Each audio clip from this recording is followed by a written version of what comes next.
Je pense que plus que jamais aujourd'hui, le capitalisme dérégulé tel qu'il fonctionne est mis en question dans tous les pays. Et la façon dont, par exemple, cette indignation s'est répandue, elle s'est répandue comme une protestation, comme une contestation de la façon dont nos sociétés sont dominées par les forces de l'argent et par les forces d'un capitalisme spéculatif souvent corrompu et qui est détestable.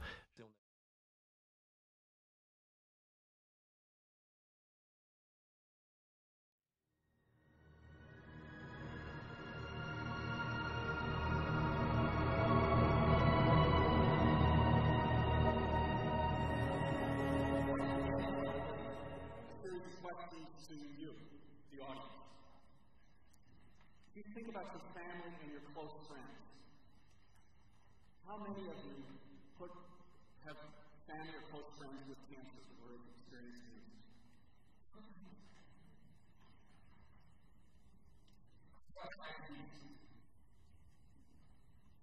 How can you show family or close friends? I want those of you who feel that response. Hold up again. Jesus like, and look down. See, on a large society, live on the Chinese way, affected by health conditions, science out all differences among the families. This generation of children is the first generation in modern history that is not because of health as their parents.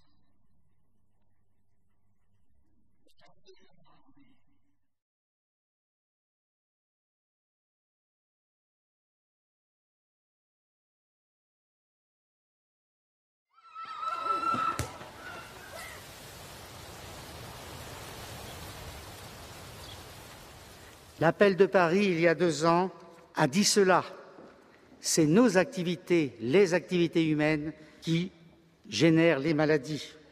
Et la pollution chimique est bien sûr l'une des premières à considérer. L'enfance est aujourd'hui en danger. Est-ce que depuis votre dernière réunion, vous avez des études plus précises, affinées, des bilans scientifiques sur justement qui attestent de la croissance du lien santé-environnement? Est-ce que vous avez de nouvelles études, de nouvelles preuves? Le problème n'est plus aujourd'hui de dire si on a des preuves. Les preuves, elles existent au travers de milliers d'articles scientifiques publiés. Il est clair qu'aujourd'hui, le problème n'est plus de se poser la question, il manque la volonté politique. Il faut que cette volonté politique soit au rendez-vous. Professeur, est-ce que vous pouvez établir formellement que les produits chimiques qui sont déversés dans cet environnement sont en corrélation, ont des liens directs sur la santé de nos enfants et des adultes, mais des enfants? Nous avons des enfants du Gard, de l'Hérault, du Languedoc, qui ont des malformations quelquefois graves, voire même de Camargue, qui ont des malformations graves parce que leurs parents vivent dans des rizières où on épande, je vous le rappelle, on épande des produits chimiques par avion. Donc comment voulez-vous éviter une contamination quand la propre maman de ces enfants nous dit que son lait jaunit après le passage des avions? J'ai eu à traiter des enfants d'agriculteurs du Gard, dont spécialistes de pêche, de pêcher. Et le père m'a apporté la liste, je l'ai dans mon bureau, la liste des produits chimiques qui dépendent sur ces pêchers. La liste est au nombre de 22. Elle comporte 22 produits chimiques. Qui vous font peur? Je crois pour le moins qu'ils peuvent démontrer qu'on joue avec la santé de nos concitoyens. Donc, en tout cas, lui-même avait 2 enfants atteints, 2 enfants porteurs de malformations génitales. Je peux vous dire que ni les facteurs endocriniens ni les facteurs génétiques ne sont en cause. Donc il ne reste plus que les facteurs environnementaux. Quand le père nous dit qu'il utilise dans sa propriété 22 produits chimiques, j'ai la liste à votre disposition sur les pêchers, ça soulève quand même quelques questions. Moi, j'ai travaillé 10 ans en agriculture chimique et il y a des choses que j'aurais jamais mangées que je faisais, quoi. Ça, c'est clair. Bon, Qu'est-ce que vous voulez dire, qu'on ne mange pas que le légume et le fruit, on mange aussi la chimie qui est dedans, c'est ça? Ouais, c'est sûr que ça y est, il reste. Hein,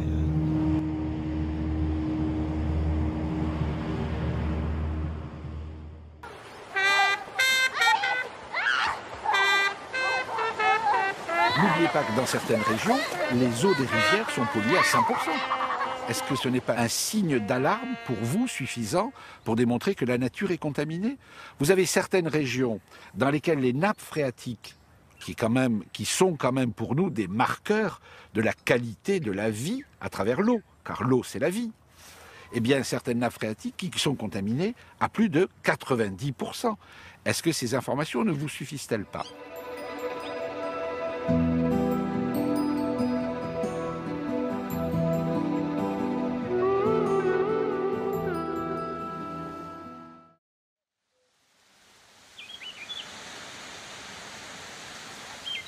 Pourquoi on est solidaire de cette industrie de produits phytosanitaires? Il y a des agriculteurs qui démontrent de plus en plus qu'on n'en aurait pas besoin de ces produits. Et que là où on doit se retrouver dans le monde agricole, c'est pour quelles raisons culturellement on est lié à ces gens de la pharmacie, de l'industrie, de la pétrochimie. Mais on est lié à ces produits parce que les plantes sont devenues malades, parce qu'elles poussent sur des sols qui sont morts, qu'on a tués avec les produits, avec les désherbants et avec l'absence d'humus. Dans la mesure où une plante pousse sur un sol mort, elle ne peut pas être en bonne santé. Donc on a été obligé d'utiliser des phytos, des produits pour protéger les plantes. Et tout démarre de là. Moi je suis passé en bio à cause de ça. D'un côté c'est mon voisin qui désherbe chimiquement, de l'autre côté c'est moi qui suis en bio depuis 30 ans. Donc moi je laisse pousser l'herbe que je travaille après au printemps. Et lui il met des désherbants. Ça fait un peu la vie et la mort quand même, hein? Ça ressemble, oui. C'est inquiétant même. Au niveau du sol à l'intérieur, on voit une différence? La différence, elle est assez nette à voir. Si vous voulez, on va donner un coup de fourche, vous verrez. Et alors, qu'est-ce qu'on va trouver là-dedans? Plutôt, qu'est-ce qu'on va pas trouver? On va voir, au niveau de la structure, la grosse différence. Vous voyez, on a ce qu'on appelle une structure feuilletée. La terre se délite en strates, comme un millefeuille. Dès qu'il pleut, l'eau ne pénètre plus, on n'a pas de trou de vers de terre, puisqu'il n'y a pas de matière organique, il n'y a pas de vers de terre. Oui, effectivement, c'est la mort quand même. Hein. Et voilà. l'eau glisse là-dessus. L'eau glisse dessus, si elle ne faisait que glisser, ça ne serait pas grave, mais chaque fois, il y a une partie des argiles qui floculent et qui sont emportées. Donc, si vous voulez, chaque pluie, on a une partie, ça nettoie. On a une partie qui est de la terre qui s'en va. Et le gros problème, je vous dis, c'est qu'on perd cette argile, qui est le réservoir. On va se retrouver avec du sable et des cailloux. Donc ce sable et ces cailloux, ça va faire un support et on va faire du hors-sol. Et alors là, ici, qu'est-ce que ça donne quand on creuse? Ici, on a... Qu'est-ce qu'on va trouver? On va trouver une structure particulière. On va deviner tout de suite, qui est complètement différente. On appelle ça la structure grumeleuse. Oui. Donc au lieu de faire des couches plates, ça fait des petites boules, des petits agrégats. Donc c'est le complexe argilo-humique qui est en bon état qui permet de... Vous voyez, il y a des vers de terre. Oui, je vois. Qui permet de faire ça. Et qui forme cette structure particulière en forme de petites boules qui permet à l'oxygène de pénétrer et qui permet à l'eau aussi de pénétrer. C'est bon signe d'avoir du ver de terre, non? Il vaut mieux, oui, en principe. C'est eux qui font le plus gros du travail. S'il y a à manger, ça veut dire que la plante aussi a à manger. Exactement, d'autant plus qu'eux, ils transforment la matière organique sous forme assimilable, de façon organo-minérale. C'est magnifique, c'est une terre vivante, ça, on est d'accord. Voilà, ça c'est une terre vivante. Hein? Maintenant, c'est les générations qui vont me suivre qui vont en profiter. Ouais, vous vous rendez compte que le niveau du sol était là où l'herbe l'a maintenu. Et si vous prenez le point de greffe de la vigne, oui. On a perdu 30 à 40 cm de sol. Donc en 30 ans. Si on continue comme ça 30 ans de plus, on est au rocher. C'est-à-dire que l'eau, quand il pleut, elle dévale et elle érode. Et elle arrache et elle emporte tout. Donc ce sont des eaux boueuses qui évacuent. C'est de l'eau chargée de boue chaque fois qu'ils s'en va. Alors que si ça pleut ici, qu'est-ce qui va se passer? Ça s'infiltre.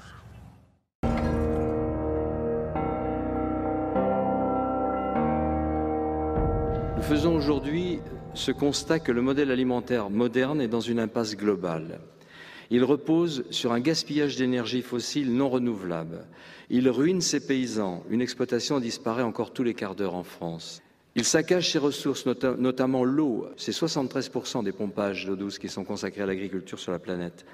Il détruit la biodiversité. 75% des espèces comestibles, des variétés comestibles ont disparu en 100 ans. Ce sont des chiffres de la FAO.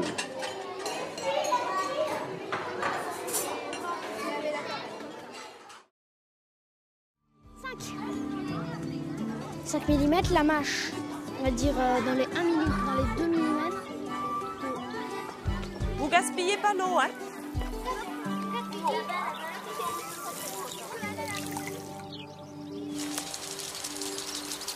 une des voies quasi obligatoires pour essayer de diminuer la prévalence d'un certain nombre de cancers, c'est d'arriver à une agriculture qui puisse produire une alimentation saine et diversifiée.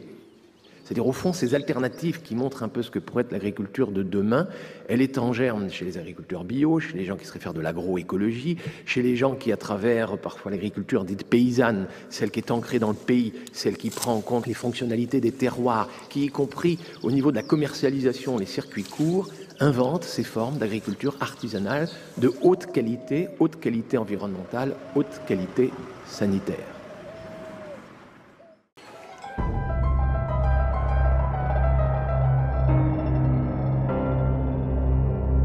La France est le premier utilisateur européen de pesticides, et de loin, et le troisième ou le deuxième mondial selon les statistiques. On a encore une agriculture dans notre pays, l'usage des pesticides en agriculture représente à peu près 90% de tout ce qui est utilisé, qui est extrêmement dépendante à l'utilisation des pesticides.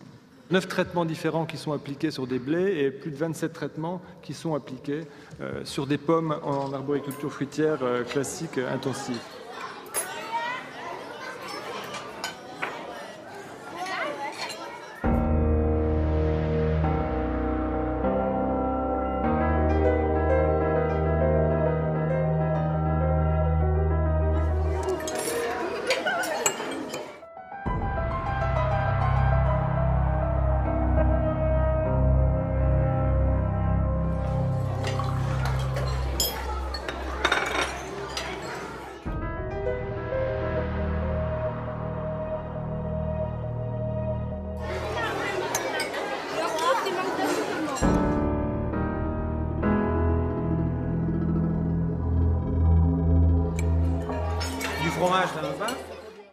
Il faut cesser d'empoisonner la terre, l'eau, l'air et les aliments sous l'alibi fallacieux de nourrir l'humanité alors qu'on affame l'humanité.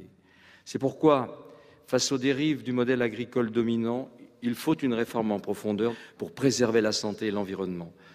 J'affirme haut et fort que l'on peut produire autrement, durablement, des denrées alimentaires de haute qualité sanitaire en quantité suffisante, avec des performances économiques bien supérieures aux méthodes industrielles, pour peu que l'on cesse de remplacer les paysans sur la terre par des molécules chimiques.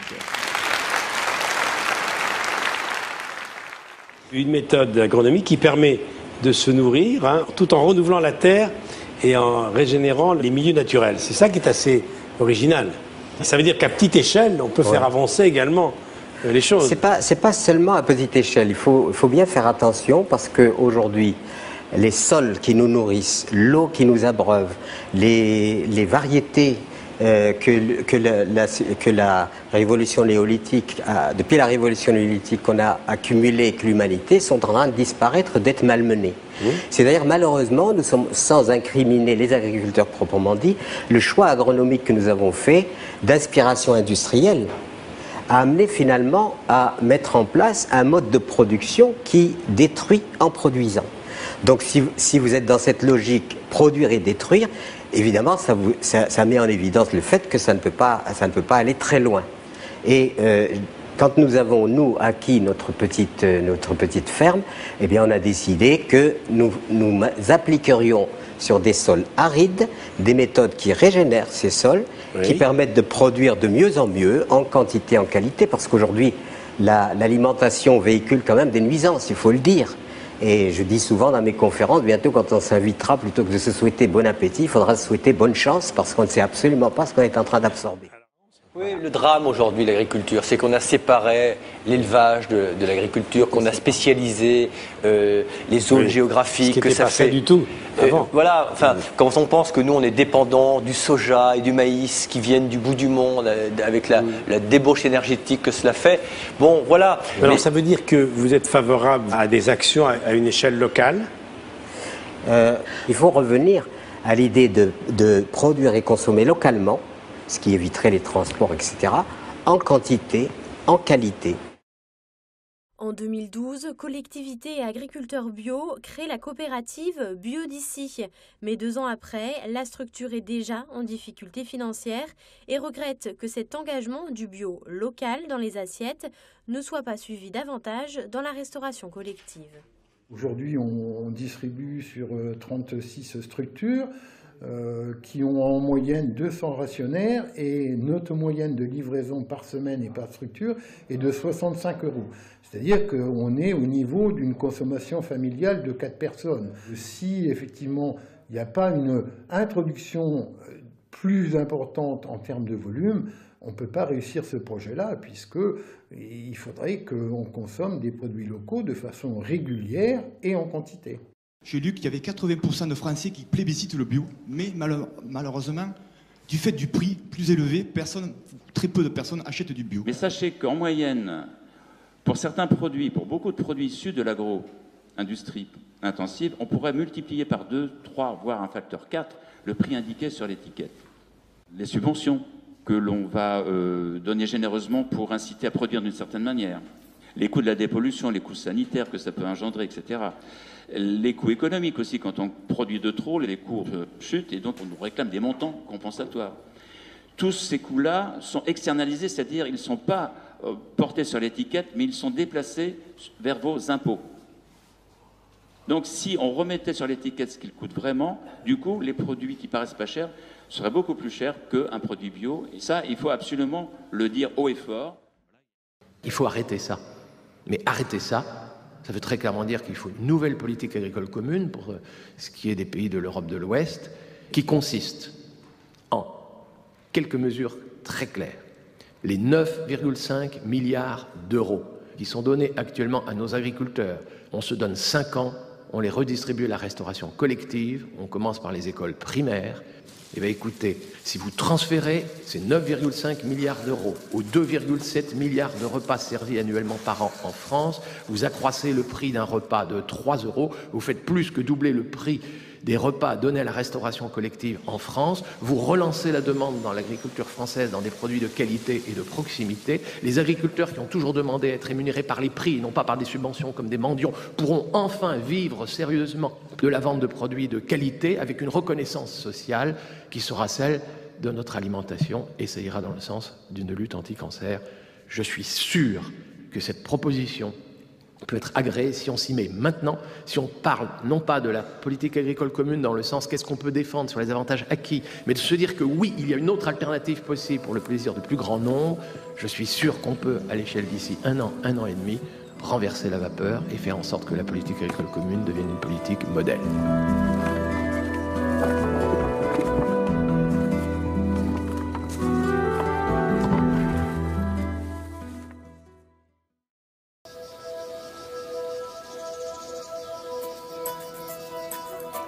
Nous sommes ici dans une petite commune française au pied des Cévennes dont le maire a décidé de faire face, a décidé de réagir en faisant passer la cantine scolaire en bio. Nous sommes à Barjac, une commune où, comme ailleurs, la population est confrontée aux angoisses contre la pollution industrielle, aux dangers de la pollution agrochimique. Ici commence un combat contre une logique qui pourrait devenir irréversible, un combat pour que demain nos enfants ne nous accusent pas.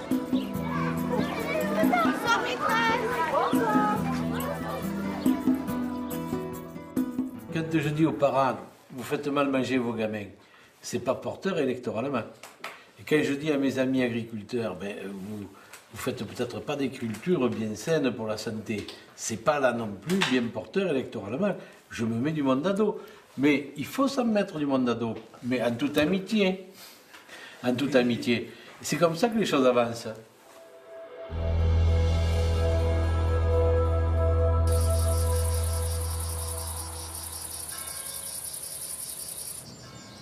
Quels sont ceux qui mangeaient bio avant que la cantine de l'école se mette au bio? Et maintenant, qui est-ce qui mange bio maintenant? Ou tout le temps, ou de temps en temps? Voilà. D'accord. Ouais, ça fait quand même... J'aimerais que Thierry, tu nous dises qu'est-ce que tu vois, toi, qu'ils aiment d'abord? La salade. Oui, j'adore. Salade verte. Oui. La viande en général. Oui, moi j'adore. Bon, évidemment, tout ce qui est pommes de terre, les pâtes, le riz aussi. Alors là, vainqueur. Après, en légumes, enfin, ce qu'on travaille de nouveau, il y a la polenta. Vous portez ça à Thierry pour qu'il finisse de nettoyer pour midi. D'accord? la mâche de pro. Hein. Il dit, ah si, je suis souvent dans le jardin et tout. On fait, oui, t'es souvent dans le jardin. C'est bien que tu sois dans le jardin, mais après, faut travailler dans le jardin. Oui. Merci. C'est vrai que pour nous, c'est un challenge intéressant. C'est vrai qu'il faut apprendre à travailler avec des produits, ne serait-ce que la betterave rouge. On a oublié le goût, on a oublié comment ça se cuisinait. On ne sait pas forcément que ça peut se manger cru, qu'on peut l'associer avec d'autres légumes et tout. Il faut que tu les manges, tes betteraves aussi. Hein? Oui, elles sont crues. Sur Barjac, on sort quand même entre 200 et 220 couverts jour. Donc je veux dire, on est quand même, les fournisseurs sont quand même assez présents maintenant. Ils connaissent la démarche, c'est pas ponctuel, ça fait 6 mois que ça dure, ça va durer, j'espère, dans le temps. Je dirais que le processus est enclenché, ça ira jusqu'au bout. Qu'est-ce que tu fais debout? Et comme ça a été dit, c'est pas simplement une question de manger autrement, c'est quelque chose qui soulève, qui retentit dans tout le village, y compris chez les agriculteurs, y compris chez les commerçants, y compris chez les artisans, voire le boulanger, et y compris dans les comportements des familles, et y compris dans le comportement des élus. Ça retentit de partout. Alors je dirais qu'on peut être tranquille, l'État vient de nous autoriser, il a libéralisé le prix des cantines scolaires. Avant c'était encadré, on ne pouvait pas augmenter plus de 2,5% par an. Donc maintenant on est libre d'augmenter, donc vous allez voir ce que vous allez voir. Mais on n'augmentera pas. On n'augmentera pas. Voilà. Je m'appelle Caroline Van der Heyde, je suis directrice de l'éducation à la ville de Saint-Étienne. Depuis le 1er janvier 2014, la ville de Saint-Étienne propose des repas 100% bio dans ses cantines scolaires. Chaque jour, près de 3000 repas y sont servis, une initiative que l'on doit à Caroline. Améliorer les repas, c'est pour la santé des enfants, mais c'est aussi bon pour la planète dans une logique de développement durable. La ville est engagée dans une démarche responsable et respectueuse de l'environnement en proposant des produits bio et locaux. Notre challenge à nous, c'est de les acheter le plus près possible pour moins polluer, mais aussi pour soutenir les agriculteurs locaux de la région. Grâce à des partenariats avec des producteurs voisins, la ville de Saint-Étienne peut ainsi mieux maîtriser les coûts. Exemple avec Maxime Piotéry qui depuis 4 ans fournit ses pommes de terre à la ville. Mes produits sont labellisés bio. Et quand Yves fait son marché, c'est directement dans les champs. Et sa ferme est située à seulement 20 km de Saint-Étienne. Il a emmené un groupe d'enfants chez Jocelyne pour un atelier découverte. Le champ de pommes de terre où nous nous trouvons a été planté il y a environ un mois. Les pommes de terre seront récoltées à l'automne pour se retrouver directement dans l'assiette des petits Stéphanois. Et la plante vivra mieux.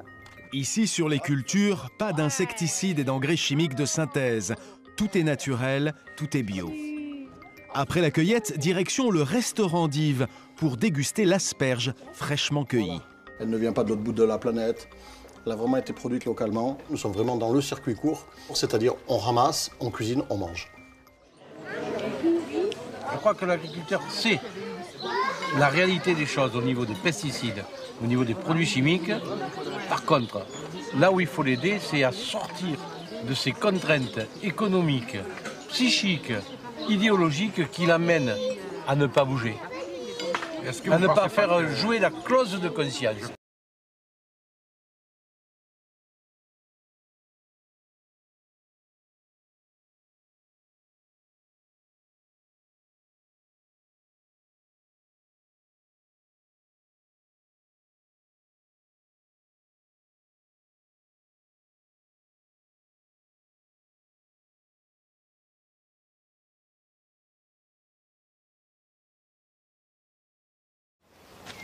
André Pochon, vous avez été éleveur toute votre vie, vous avez été un témoin et un acteur de ce développement agricole incroyable.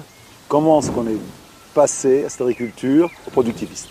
On va inciter les paysans à abandonner cette herbe magnifique pour la remplacer par du maïs et du soja américain. Par-dessus le marché, il faut savoir que le maïs est une plante pauvre en protéines. Et du coup, c'est une alimentation qui n'est pas complète pour les animaux. Et il faut la compléter par le fameux soja américain. C'est pour ça qu'on parle du maïs et du soja. Et pourquoi les paysans, soi-disant du bon sens, sont apparus dans cette histoire? Oh, alors là... Vous-même, vous en avez fait? Oui, je vais vous dire. Dans les années 70, il y a eu une publicité, une propagande incroyable pour ce système maïs-soja. Maïs, maïs, maïs, maïs, maïs. On ne parlait que du maïs, quelle était la meilleure variété, quelle était la meilleure dose de semis, comment le récolter, les machines adéquates, l'étable qu'il fallait transformer. Ça n'était que ça. Et c'est l'époque aussi où ma propre mère, 72 ans, une personne de bon sens, elle arrive un jour sur la ferme et me dit carrément, mais comment toi, Dédé Pochon, qui est tant de progrès, mais pourquoi que tu ne fais pas comme les autres aussi, que tu ne fais pas du maïs? Là, vous en avez fait. J'ai craqué. J'ai craqué et j'ai retourné mes belles prairies, mes magnifiques prairies qui nourrissaient mes vaches pour rien. J'ai labouré ces belles prairies pour mettre ce fichu maïs et je suis rentré comme les autres, je suis rentré en chagrin. Première année, potable. Deuxième année, les corbeaux. Et puis ensuite la tempête par-dessus le marché, l'année 72, catastrophe. On a récolté du maïs, il n'y avait même pas d'épis. Ça ne valait rien du tout, mais nous avons été déclarés sinistrés. Ah oui. Et nous avons touché la pépette. Le gouvernement nous a subventionnés, nous permettant d'acheter de la nourriture dans le bassin parisien pour évidemment nourrir nos animaux, puisque notre maïs avait fait fiasco. Eh bien, il faut que je te dise, de 72 à 92, donc pendant 20 ans, le maïs a été subventionné dans mon département une année sur 2, déclaré sinistré et puis la pépette. Et à chaque fois ça marchait. Et depuis 92, vous savez bien, il est subventionné en permanence, alors qu'il n'y a rien pour la prairie. Voilà l'histoire du maïs. Elle n'est pas belle, hein? Les paysans ont acheté davantage de machines, de semences, d'engrais. Plus de prairies, mais des étables en béton. Plus d'herbes, et les mangeoires où les bovins sont alimentés en permanence.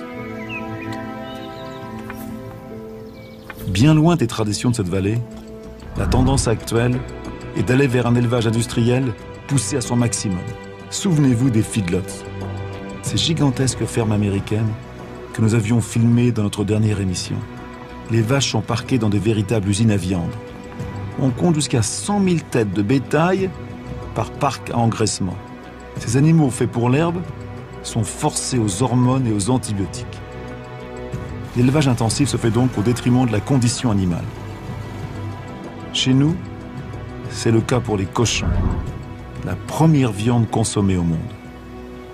André, vous parlez pour les élevages de porcs de camps de concentration. C'est pas un peu fort comme mot?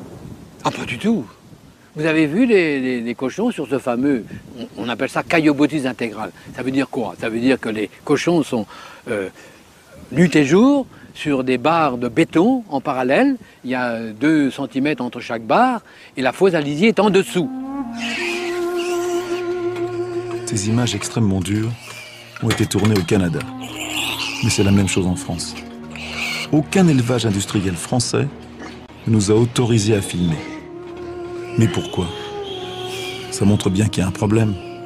Notre pays produit chaque année 25 millions de porcs. Et voilà tout simplement comment est fabriqué notre jambon quotidien. On le sait tous, mais ça on ne veut pas le voir. En fin de compte, on est tous un petit peu responsables. Ils sont entassés les uns sur les autres.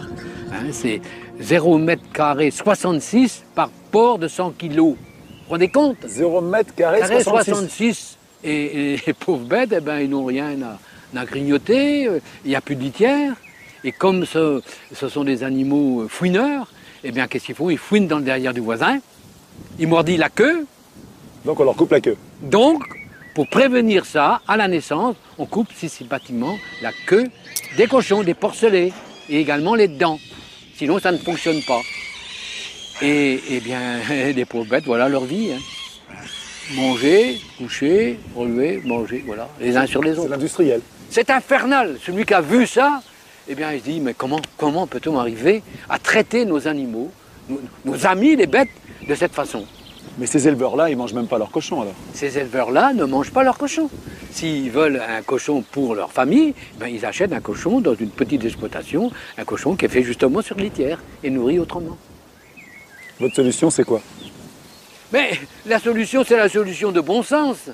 Pour la pollution porcine, il faut revenir le plus vite possible à loger les cochons sur la litière. Sur la paille. Soit sur paille, soit sur sûr. Ça marche très bien dans l'un ou l'autre cas. Et ça, on connaît parfaitement et on le maîtrise parfaitement aujourd'hui. Donc la conclusion des experts qui ne sont pas du tout nutritionnistes, qui ne sont pas du tout pro-bio, vous disent qu'il y a deux mesures majeures pour réduire les gaz à effet de serre rapportés à l'alimentation. D'une part, faire évoluer le productivisme agricole vers une agriculture dite durable, pour laquelle la bio est vraiment le modèle. Et il y a encore une autre mesure qui serait encore plus efficace, c'est de réduire la consommation de viande à l'échelle de la planète. Globalement, on consomme beaucoup trop de viande. Sachez que 55% des protéines végétales qui sont produites de par le monde sont faites pour nourrir le bétail qui ensuite va nourrir l'homme. Si une partie de ces 55%, disons même pas la moitié, un bon tiers, allait directement dans l'assiette de l'homme, vous voyez que d'emblée, on disposerait d'une réserve alimentaire considérable et que par conséquent, pour lutter contre la faim dans le monde, on n'aura pas besoin des OGM et de ce genre de supercherie, pour rester poli.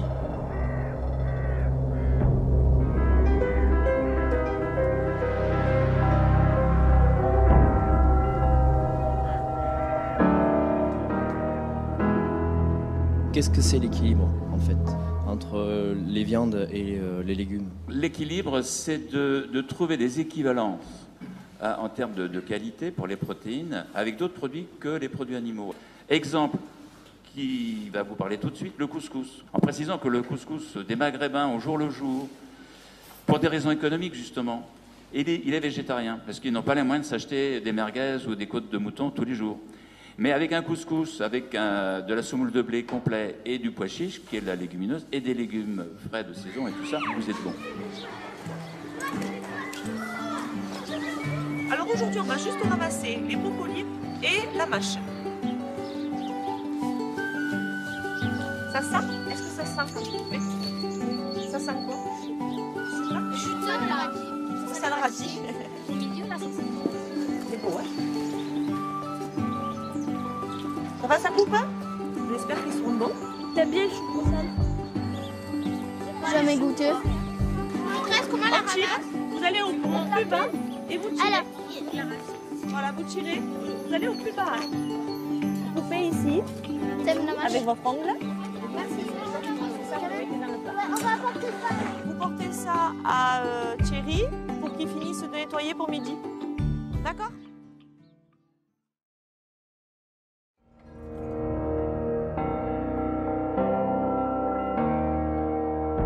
Nous faisons aujourd'hui ce constat que le modèle alimentaire moderne est dans une impasse globale. Il repose sur un gaspillage d'énergie fossile non renouvelable. Il ruine ses paysans. Une exploitation disparaît encore tous les quarts d'heure en France. Il saccage ses ressources, notamment l'eau. C'est 73% des pompages d'eau douce qui sont consacrés à l'agriculture sur la planète. Il détruit la biodiversité. 75% des espèces comestibles, des variétés comestibles ont disparu en 100 ans. Ce sont des chiffres de la FAO.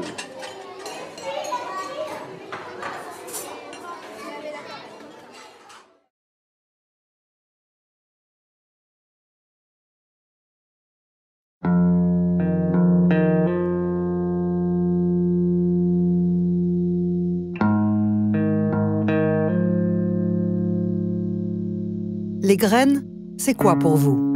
Des pépins qu'on recrache? Moi aussi, c'est ce que je croyais avant de commencer ce film. En fait, les graines sont la base de notre alimentation et un maillon capital dans le développement de l'humanité. Depuis 12 000 ans, les paysans sèment, sélectionnent et échangent librement leurs graines. C'est toute l'histoire de l'agriculture. Cette pratique ancestrale est en péril. Sur la planète, 5 multinationales, des géants de la chimie devenus producteurs de semences, contrôlent la moitié du marché. Et elles ont un projet, devenir propriétaires des graines. Parmi eux, Monsanto a accepté de nous ouvrir ses portes. On a notre rôle pour résoudre un peu le problème de la nourriture dans le monde. C'est un système de cow-boy. Je vois quelque chose qui bouge, je dégaine. Pam! Depuis peu, Partout dans le monde, des citoyens s'élèvent contre cette privatisation. Nous, citoyens responsables et vigilants, exigeons la cessation immédiate des brevets sur les graines, car il est inacceptable que des entreprises privées aient la main mise sur le garde-manger du monde.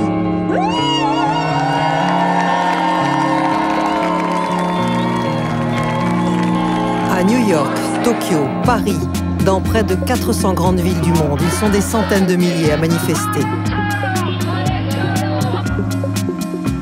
Une résistance s'organise. Des agriculteurs, des scientifiques, des élus se battent. À leur tête, une activiste indienne reconnue dans le monde entier, Vandana Shiva. Comme Gandhi, elle prône la désobéissance. S'ils pensent qu'ils peuvent breveter la vie, nous leur avons déjà dit que nous n'obéirions pas. Nous avons suivi son combat en Inde, en France et à Bruxelles. C'est un choix entre l'abondance et la rareté. Un choix entre la guerre et la paix. L'enjeu, notre indépendance alimentaire face au système industriel de la malbouffe. En France, la loi n'autorise que l'échange ou la vente de semences inscrites au catalogue. L'agricultrice a trouvé une astuce pour contourner la loi. Personne n'avait le droit de nous donner 5 kilos de maïs pour commencer, sauf à être expérimentation. Donc c'était la manière de passer la première année. Et à partir de la première année, le maïs, il est à nous après. Maintenant, il est à nous, celui-là. Alors par contre, je n'ai pas le droit de le donner ou d'en prêter ou d'en vendre à qui que ce soit. Alors, bon, moi, là, je respecte la loi, j'en ai pas donné, mais je ne dis pas qu'un jour, j'en donnerai pas à mon voisin quand même. Faut pas exagérer, quoi. Et puis qu'on vienne me contrôler, qu'on vienne me contrôler. Il peut tomber deux ou trois poupées en route, hein. Oui. Le voisin, il les ramasse et puis voilà. Et voilà, hein. Ouais.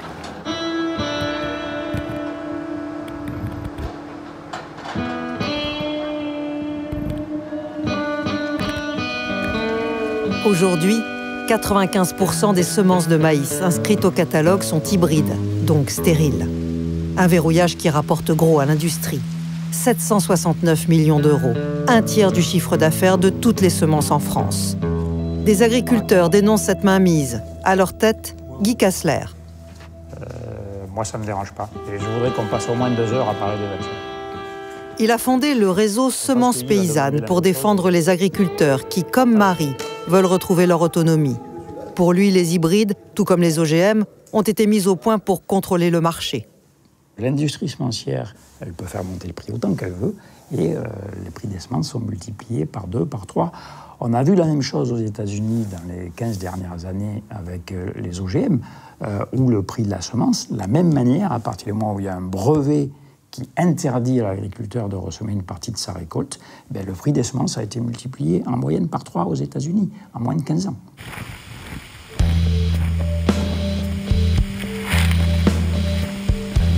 Alors, qui sont les industriels qui contrôlent le marché des graines? Nous avons contacté les 5 géants de la semence. Monsanto et DuPont Pioneer aux États-Unis, en France Limagrain, Syngenta en Suisse et Bayer en Allemagne. La plupart d'entre elles viennent de l'industrie chimique. Certaines se sont distinguées pendant la guerre.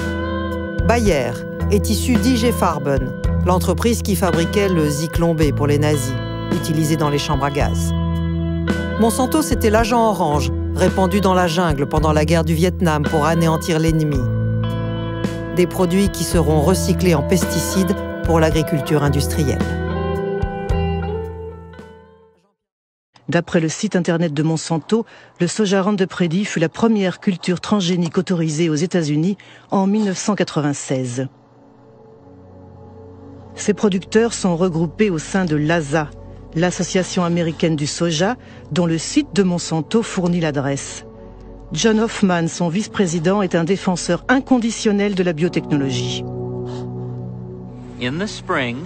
Au printemps, vers le 1er mai, je pulvérise une première fois du Roundup pour tuer les mauvaises herbes. Et puis, 6 ou 7 semaines plus tard, je fais une deuxième application. Et ça suffit pour le reste de l'année. Avant d'avoir la technologie Roundup Ready, les champs avaient des mauvaises herbes. Nous devions les inspecter et arracher les mauvaises herbes à la main. C'était beaucoup de travail. Le système Roundup Ready me permet donc d'économiser du temps et de l'argent. Apparemment, la nouvelle merveille de Monsanto a tout pour séduire les agriculteurs. Mais comment ça marche? Comment le soja peut-il survivre aux épandages de Roundup? Voici une cellule de soja. Au cœur de la cellule, il y a le noyau qui contient l'ADN, la structure génétique du soja. Pour créer son OGM, Monsanto franchit la barrière des espèces. Ses chercheurs ont sélectionné un gène provenant d'une bactérie qui confère la résistance au Roundup. Le gène est fixé sur des particules d'or microscopiques qui sont bombardées avec un canon à gènes dans les cellules de soja. Le gène pénètre l'ADN et fabrique une protéine qui permet à la plante de résister au Roundup. Quand l'herbicide est pulvérisé, il tue toutes les mauvaises herbes, sauf le soja. À dire vrai, c'est quand même une sacrée prouesse technologique.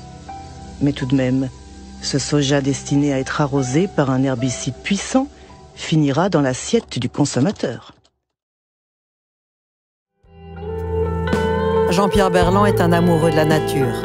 C'est un ancien ingénieur agronome qui a quitté les laboratoires officiels pour prendre le maquis. Il est en colère. Il dénonce ce mariage contre nature de la chimie et des graines.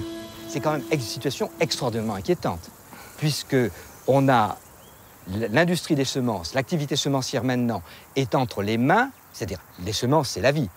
Bien, l'activité semencière à l'heure actuelle est entre les mains des fabricants de produits en seed, c'est-à-dire des fabricants de morts. Je sais très bien qu'on va voir sur le dos les fabricants d'agrotoxiques qui, eux, ils ont la main sur le cœur et ils disent « notre but, c'est de nourrir la planète ». Mais le but du système, c'est pas encore une fois de nourrir l'humanité, ils s'en foutent. Le but, c'est de faire des profits, quel que soit le coût pour l'humanité. Aujourd'hui, on se rend compte que mondialement, l'agroécologie est en train d'être proposée comme la seule solution à l'avenir de l'humanité. Parce que ce n'est pas seulement une problématique des pays du Sud, c'est une problématique mondiale. Sauf que l'agriculture écologique, elle a une caractéristique particulière, c'est qu'elle est à la portée du plus démuni. Le plus démuni peut rassembler des déchets, les faire fermenter, fertiliser son sol et s'apercevoir que ça produit. Et donc c'est pour ça que c'est une agriculture révolutionnaire au sens vraiment radical du terme. Tout ce qui est biodégradable au niveau des végétaux, au niveau des animaux, on les met ensemble, on les fait fermenter et au bout d'un certain moment, précisément 60 jours, on a un compost qui garde 10 fois son poids en eau dans le sol. Le Burkina Faso, tout comme beaucoup d'autres pays africains, on a embrassé les OGM, on a pris ça comme la main tendue de Dieu, on a appliqué. Aujourd'hui, nous sommes face à la situation. De nouvelles maladies sont créées. Est-ce que quelque part, c'est pas ceux à qui nous avons placé notre confiance, je veux parler des dirigeants, qu'ils ont finalement trahi pour que nous soyons là en train de subir les conséquences. Je vous remercie. Dès qu'on rentre dans ce choix politique des OGM, on rentre en dépendance par rapport aux firmes qui les produisent. Que je sache, ce n'est pas produit au Burkina. Il y a des organismes comme Monsanto, comme des gens qui sont extrêmement puissants mondialement, qui veulent gagner de l'argent, et leur alibi, leur intention profonde, dans leur cœur, dans leur conscience, ils s'en foutent de l'humanité. Ce qu'ils veulent, c'est gagner de l'argent.